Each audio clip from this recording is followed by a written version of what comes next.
વચ્ચે મહત્વના સમાચાર સામે આવી રહ્યા છે। સુરેન્દ્રનગરથી જણાવી દઈએ, ધ્રાંગધ્રાના માનસર તળાવમાં ડૂબી જતા યુવકનું મોત નીપજ્યું।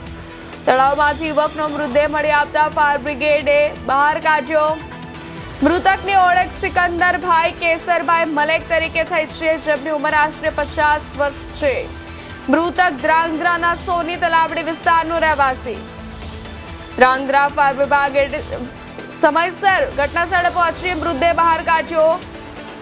ધ્રાંગધ્રા સિટી પોલીસને બનાવની જાણ કરવામાં આવી। પોલીસે મૃતદેહનો કબજો લઈ પોસ્ટમોર્ટમ માટે સરકારી હોસ્પિટલ મોકલ્યો। યુવકનું મોત અકસ્માતે થયું કે આત્મહત્યા, તે અંગે પોલીસની તપાસ હાલ શરૂ છે। એફએસએલ રિપોર્ટ બાદ મોતનું સાચું કારણ જાણવા મળશે। મહત્વના સમાચાર જણાવી દઈએ, સુરેન્દ્રનગરના ધ્રાંગધ્રાથી ધ્રાંગધ્રાના માનસર તળાવમાં ડૂબી જતા યુવકનું મોત નીપજ્યું છે। તળાવમાંથી યુવકનો મૃતદેહ મળી આવતા ફાયર બ્રિગેડે મૃતદેહને બહાર કાઢ્યો। મૃતકની ઓળખ સિકંદરભાઈ કેસરભાઈ મલેક તરીકે થઈ છે, જેમની ઉંમર આશરે 50 વર્ષ છે। મૃતક ધ્રાંગધ્રાના સોની તલાવડી વિસ્તારનો રહેવાસી હોવાનું સામે આવ્યું છે। ધ્રાંગધ્રા ફાયર બ્રિગેડે સમયસર ઘટનાસ્થળે પહોંચી મૃતદેહને બહાર કાઢ્યો।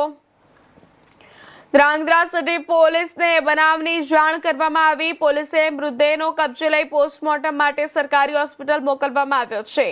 યુવકનું મોત અકસ્માતે થયું છે કે આત્મહત્યા, તે અંગે પોલીસની તપાસ હાલ શરૂ છે। એફએસએલ રિપોર્ટ બાદ મોતનું સાચું કારણ જાણવા મળશે।